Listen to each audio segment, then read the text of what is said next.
La Norvège, la Norvège le fait.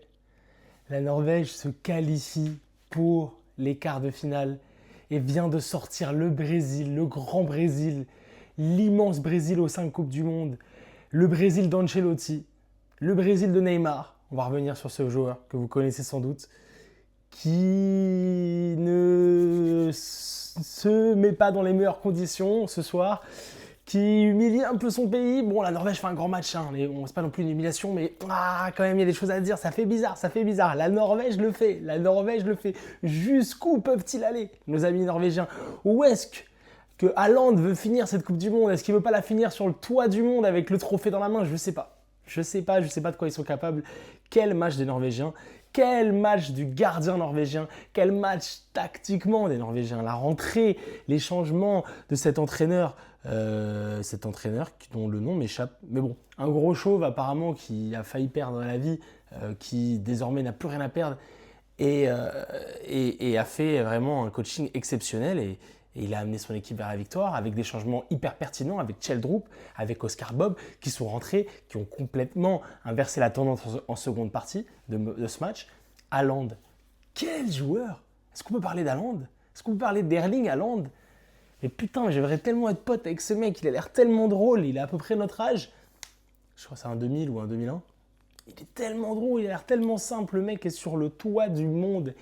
Il y a la planète entière qui le regarde en Mondovision. Mettre un doublé contre le Brésil, le mec s'élève même pas. Il marche comme ça. Il enlève ce t-shirt, après il se fait à lui-même.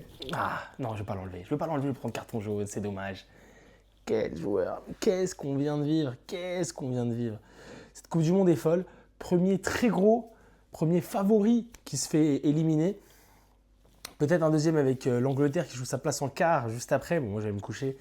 Mais l'Angleterre qui joue sa place en quart contre le Mexique, qui joue à domicile le Mexique, comme vous savez. Donc ça risque d'être compliqué. Peut-être un deuxième gros sortira cette nuit. Quel match de fou, quel match de fou, quel rebondissement de zinzin. Le gardien Milan, il fait un match sensationnel. Et ça commence sur quoi? Ça commence sur l'arrêt du penalty. L'arrêt du penalty de Bruno Guimaraes. Et franchement, je vais vous dire quelque chose. Quand j'ai vu Bruno Guimaraes s'avancer, je me suis dit, ça sent pas bon. Ça sent pas bon. Que le joueur soit stressé, que le joueur soit sous pression, c'est normal, c'est la Coupe du Monde. Tu es en train de tirer un penalty pour qualifier ton équipe en quart, c'est normal. Quart de finale de Coupe du Monde. Mais trop d'expressions faciales de stress. Trop d'expressions faciales de stress. Trop de... Non, je me suis dit non, et il n'est pas bien tiré, la course elle est dégueulasse, pour moi elle-même la course elle est fautive, il s'arrête complètement quasiment durant sa course, c'est interdit dans le règlement, tu n'as pas le droit de stopper ta course, là si ça ne sait pas stopper sa course, ils ne vont pas non plus faire marche arrière sur la course du penalty, si la course de Bruno Guimaraes, regardez au ralenti, si la course de Bruno Guimaraes au ralenti c'est pas arrêter la course, c'est quoi arrêter la course? On n'arrête jamais la course dans ce cas-là. Et puis après il la tire pas très bien. C'est une sorte de course cassée pour prendre le gardien à contre-pied, mais il ne le regarde pas. Et puis Nyland. Quelle parade sur le penalty. Quelle parade après sur la sortie d'Hendrick, sur la déviation de Ayer, son propre défenseur. Elle le lobe, il la touche, c'est parfait. La sortie de... Oh là là là là. Nyland, il fait un match exceptionnel. Il sort des parades sensationnelles. Et derrière, la Norvège qui joue cold. Fucking cold. Ils n'ont pas stressé. C'est ça qui est fascinant. À 1-0, est-ce qu'ils se chient dessus? Non. Est-ce que tu retrouves... Bon, on va taper sur le Sénégal, désolé les amis sénégalais, mais est-ce que tu as retrouvé la peur dans la façon de jouer, la peur dans l'âme des Norvégiens qu'ont eu les Sénégalais à 2-0 contre la Belgique? Non, pas du tout. Ils n'ont jamais tremblé. Il y a une action litigieuse à la fin qui amène un penalty, réduction du score 2-1, mais de toute manière, il restait 1 minute à jouer. Mais à part ça, dans ce qu'on a vu, on n'a pas eu l'impression qu'ils stressaient. On n'a pas eu l'impression que c'était particulier pour eux de sortir le Brésil en huitième de finale dans une Coupe du Monde. Bon, non, la Norvège, ils sont capables, ils se sentent capables, ils ont joué leur jeu, ils ont joué leur football jusqu'au bout, ils se sont pas corrompus, ils n'ont pas joué les putes, c'était pas des Paraguayens, c'était magnifique. Et ça fait quelque chose quand même, ça fait quelque chose de voir Erling Haaland taper un doublé. Quel premier but! Rachel Troupe qui n'est pas suffisamment attaqué. Défensivement, le Brésil, c'est pas suffisant. Cheldrup sur son aile qui a tout le temps d'ajuster le centre. Et après, l'arrivée d'Haaland dans la surface pour mettre le coup de tête. Jusque-là, Alisson, il avait fait 2 exceptionnelles parades.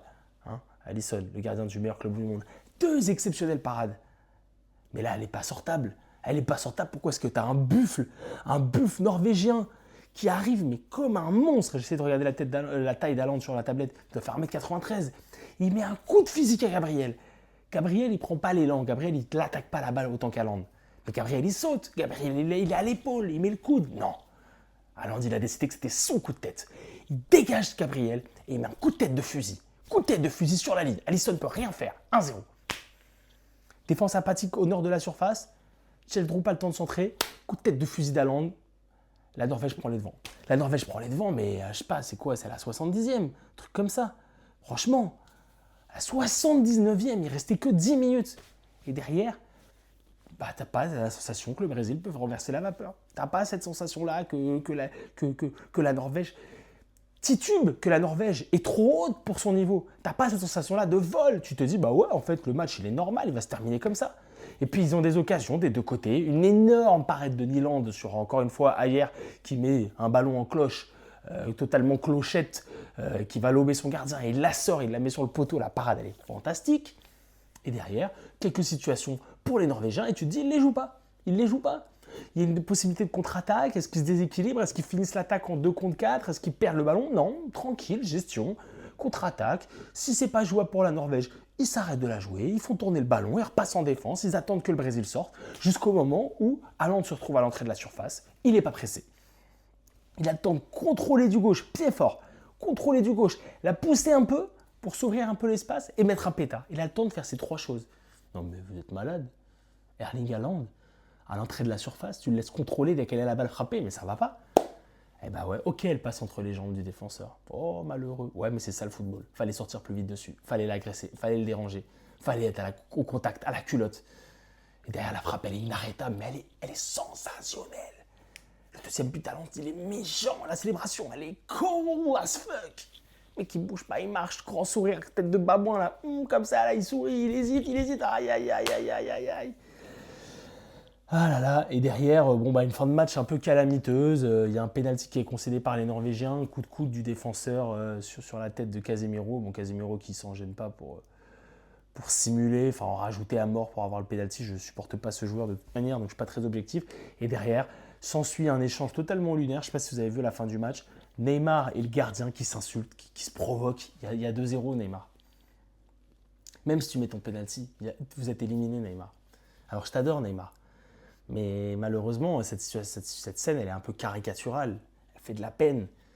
Tu n'auras pas raison à la fin. Même si tu mets ton pénalty, ton pays va sortir de cette Coupe du Monde. Donc le gardien en face, Nyland, qui a sorti lui une top performance, une prestation élitière, il a le droit de te chambrer. Et il ne faut pas répondre parce que ça ne sert à rien. Tu l'as mis ton pénalty. Il y a eu 2-1. Mais derrière, vous êtes sortis. Vous êtes sortis les Brésiliens. Et c'est tout le problème de ce Brésil. Tout le problème de ce Brésil. C'est aujourd'hui, ça fait un peu caricature, ça fait n'arrive pas à revivre de ses cendres. Ça fait l'ancienne génération qui reste un peu là, mais qui passe pas le relais à la nouvelle. Neymar, il n'a jamais réussi à porter ce Brésil. Ok, Neymar, tu as plein de buts, mais en Coupe du Monde, tu n'as jamais porté le Brésil. Et chambrer le gardien norvégien qui se qualifie pour les quarts, moi, j'ai un peu pitié derrière ma télé. Je me dis, ah gros, arrête, c'est toi qui sors. En tout cas, gros match. Je pense quand même que je mets le gardien homme du match parce que sans le gardien, Nyland, le gardien numéro 2 de Séville. Non mais l'histoire, la Coupe du Monde, c'est écrit de ces histoires. C'est quand même impensable que le gardien numéro 2 de Séville se retrouve homme du match du 8e de finale entre le Brésil et la Norvège. C'est quand même exceptionnel. C'est quand même exceptionnel le football. Et bah sans ce gardien-là, il passe pas, il arrête le pénalty de Bruno Guimaraes, il les maintient à flot, il fait les sorties contre Hendrik, il fait les parades contre son pop joueur parce qu'à 1-0, il y a le lob d'Ajer pour la 3e fois que j'en parle, et bah s'il la sort pas, il y a égalisation, et non, il la sort. Match exceptionnel. Le Brésil, personnellement, m'a un petit peu déçu dans la production. Alors, ils se sont tombés sur un gardien en état de grâce, franchement, donc c'est pas non plus de leur faute. Mais shut up de ouf, shout out à la Norvège à mort parce qu'ils ont réussi à garder leur niveau, ils n'ont pas stressé, ils n'ont pas dénaturé. C'est une équipe qui peut aller très loin, c'est une équipe qui affrontera en quart de finale le gagnant de Angleterre-Mexique, je crois. Ils ont sorti le Brésil. Ils peuvent sortir, ok, je pense, moi, prédiction, l'Angleterre va passer et ça sera Angleterre-Norvège. C'est pas une prédiction de fou. Je pense qu'ils ont le niveau pour sortir l'Angleterre. C'est largement le même panier, le même palier que de sortir le Brésil. Donc aujourd'hui, impressionné par cette Norvège. Franchement, les entrées, les entrants, ils ont été exceptionnels. D'un point de vue brésilien, ça fait de la peine parce que tu as l'impression qu'ils font un mauvais match. Mais ils n'ont pas réussi à convertir les occasions qu'ils lui ont données parce que la Norvège a quand même des failles défensives. La Norvège, c'est 0 clean sheet depuis le début de la compétition. Au début du match, ils concèdent beaucoup d'occasions, ils lâchent beaucoup de balles. Il y a beaucoup de pertes de balles dans des endroits dangereux qui donnent des situations très dangereuses aux Brésiliens sans avoir à faire un build-up, une contre-attaque, etc. Donc, je pense que la Norvège est friable quand même. Et les Brésiliens, ils n'ont pas su en profiter. En fait, il n'y a pas un seul joueur brésilien qui ressort comme ça offensif, qui a fait un gros match. Martinelli a fait un bon début de match, j'ai trouvé. Derrière, je trouve pas que Neymar ait fait une rentrée exceptionnelle. J'ai pas 10 000 actions d'Hendrick qui me viennent en tête. J'ai le Cunha non plus. Franchement, j'ai pas grand chose à retenir de ce Brésil. Ça va faire mal au pays. Brésil, immense pays de foot qui n'aura pas sa 6e étoile cette fois-ci. Donc bravo à la Norvège. Très très très hâte de les voir en quart contre cette Angleterre ou ce Mexique qui pourrait faire l'exploit contre l'Angleterre. Moi, je les vois aller loin. Aujourd'hui, dans ma vision des choses, ils ont pété tous les paliers mentaux, tous les obstacles pour pouvoir aller au bout. Pour moi, c'est des prétendants, totalement. Ils sont en quart. Et si tu me dis que la Norvège va en finale, ça ne m'étonnerait pas. Et ça me fait kiffer pour un joueur comme Haaland, qui n'a pas beaucoup de chance d'être tombé avec quand même, on va pas se mentir, une sélection norvégienne qui n'est pas une des sélections les plus compétitives du monde. Mais si Haaland, il était français, mais est-ce qu'il n'aurait pas déjà 2 ballons d'or?